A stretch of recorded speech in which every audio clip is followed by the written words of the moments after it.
ma jaaxal par exemple comment poursuivre topp député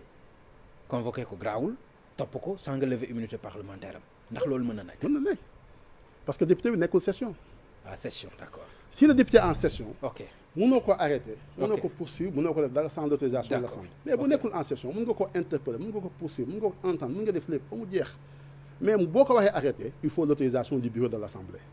c'est ça la différence donc je n'ai pas vu lan mooy woon difficulté ñu ne nañu xaar ouverture session l'Assemblée n'est pas en session la justice l'officier de police judiciaire la justice mën na def liggéeyam sur ces députés là donc il y a aucun problème justement à ce niveau là et cette question là gis nga il y a des choses il faut ñu régler ko je sais que mooy problème bi ñëpp di poser gis nga dafa am ñetti yëf yu amandoo yoo xamante ne il faut ñu def ci benn analyse benn bi mooy am na député bu def faux billet man politique bëgguma di xaste mais il faut quand même qu'on pose les problèmes réellement ku ñu poursuivre pour faux billet vidéo am génn ñu libéré ko malgré tout dans les mêmes conditions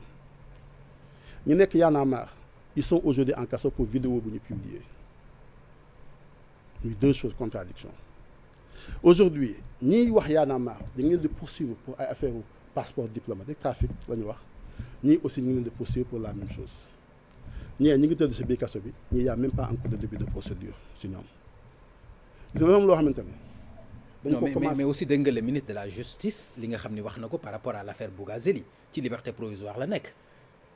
dégg gis nga communiqué bi nga xam ni def na ko ci aussi. je pense qu'il aurait dû ne même pas faire ce communiqué là parce que c'est très malheureux il y a des choses yoo xamante ne il faut même pas le dire il faut juste laisser peut-être des choses passer mais xëy bind li nga bind en fait en dégageant en touche boo lire communiqué bi daal y a rien dans le communiqué on rappelle juste la procédure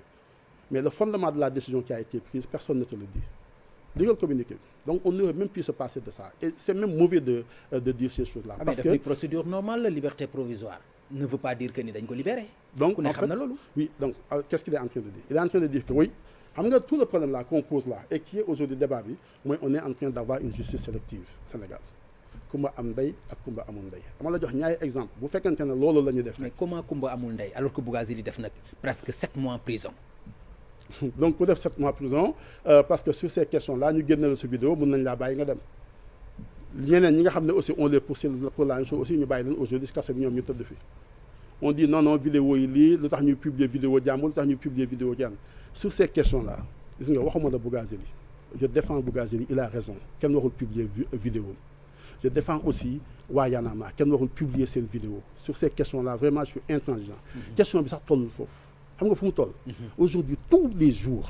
la presse publie ay procès-verbaux ay auditions dans la justice police wala tribunal depuis que Macky Sall est là tous les jours. bien avant que Macky Sall est là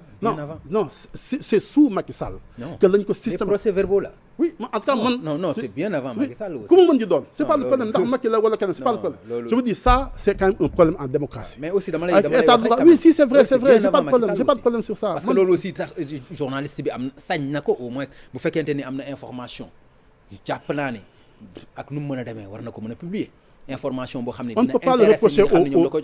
ne peut pas le reprocher aux journalistes pour deux raisons. parce que le secret de l'instruction est un secret professionnel le journaliste n'est pas de la profession benn deuxième chose aussi bu tax lu ñu ko reprocher un journaliste mooy journaliste aussi il est protégé parce que kenn du ko mënu ko obligé mu jox ay sources am donc ces deux choses là waxuma loolu c'est pas le problème mooy fan lay jóge di génn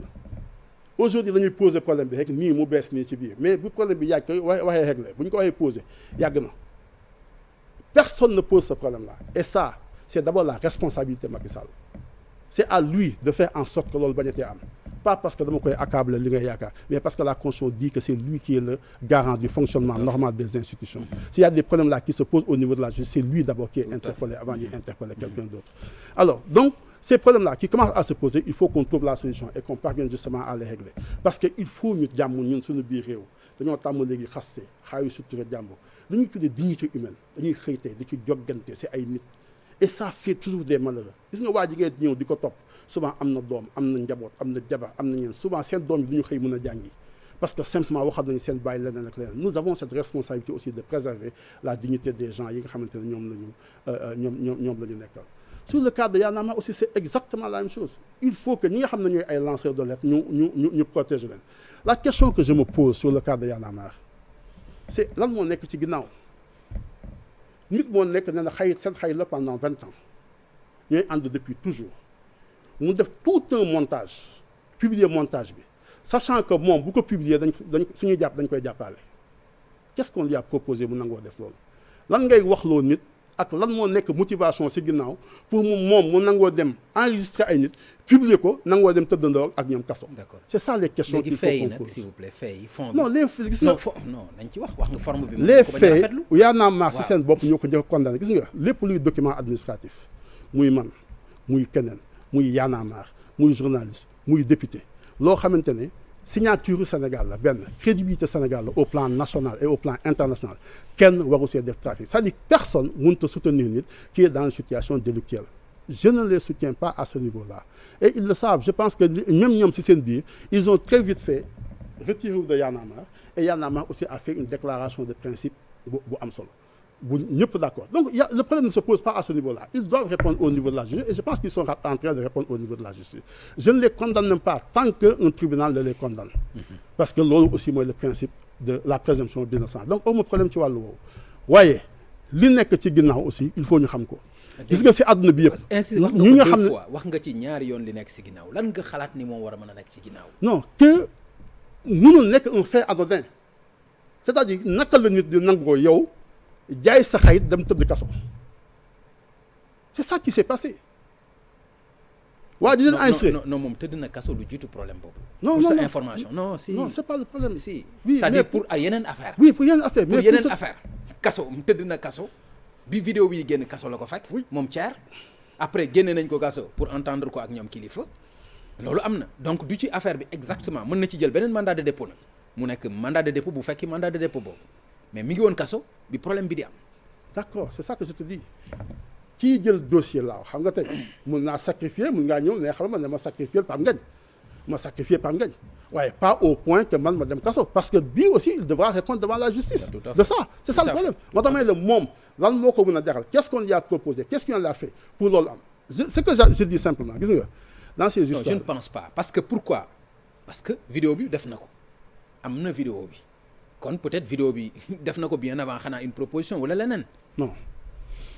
vidéo bi du vidéo bu ñu jël fortuitement dem nañ ngeen xoolaat montage vidéo bi gis nga bu mu defee vidéo ba noppi yenn nii sax moom bu mu demee ba xam ne yii leerul dafa jël téléphone bi def ko haut-parleur pour préciser loo waa ji lu muy wax donc c'était un montage c'est-à-dire dafa nit ki dafa teg système pour mën a enregistrer nit ki donc bañ koy enregistrer dañ ko enregistrer pour ce but précis dem nañ ngeen regarder waat la vidéo bi dafa nëbbu téléphone am jël beneen téléphone téye ko donc di enregistrer ñoom ñaar seen waxtaan ci seen biir ba mu paree nga xam ne am na loo xamante ne jàpp na ne waa ji il ne s'est pas suffisamment confondu mu woo ko téléphone def ko haut-parleur kooku préciser waat lu dëgg c'est ça qui s'est passé donc le montage est très clair on l'a fait pour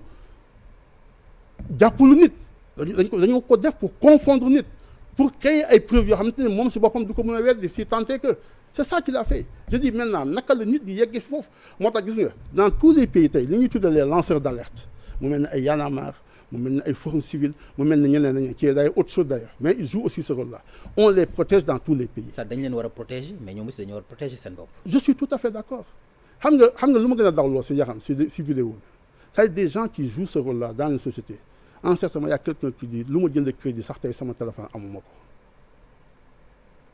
c'est vrai ça m'interpelle man. c'est vrai Simon Kouka. oui moi ça m'interpelle profondément. je pense que nit buy jouer ci benn rôle ci biir dëkk